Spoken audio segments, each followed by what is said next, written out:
Perched on branches, bromeliads have no roots in the ground below, so they have to make the most of any water that's going.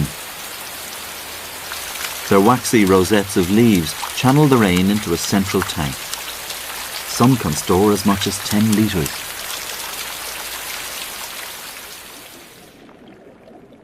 Each little green aquarium supports its own web of life. Mosquitoes lay their eggs in them, and the larvae attract predators, like water beetles. The plant benefits from the insects' waste products. They provide nitrogen, hard to come by without roots in the soil.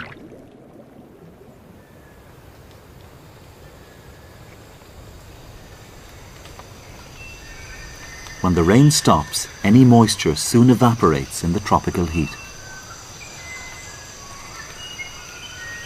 The treetops can be more like a desert than a forest. If a monkey needs a drink, there's only one place to go.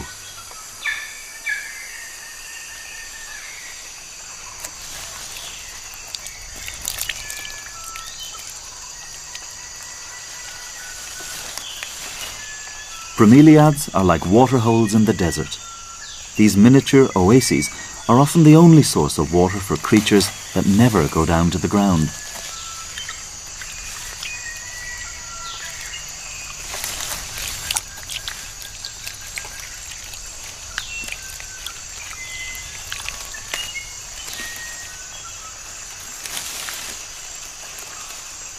Exposed to the sun, the forest canopy is a different world, one of unexpected extremes.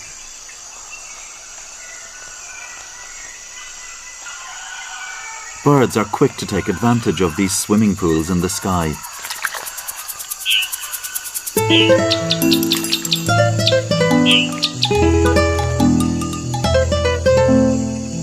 Bathing is more than a mere luxury.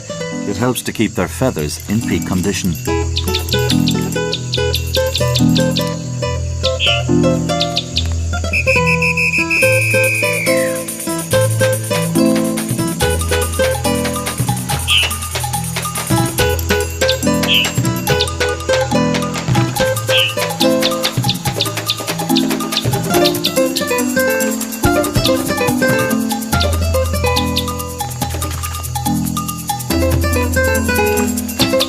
Each visitor seems more colourful than the last, but the paradise tanager must be the star of this parade of bathing beauties.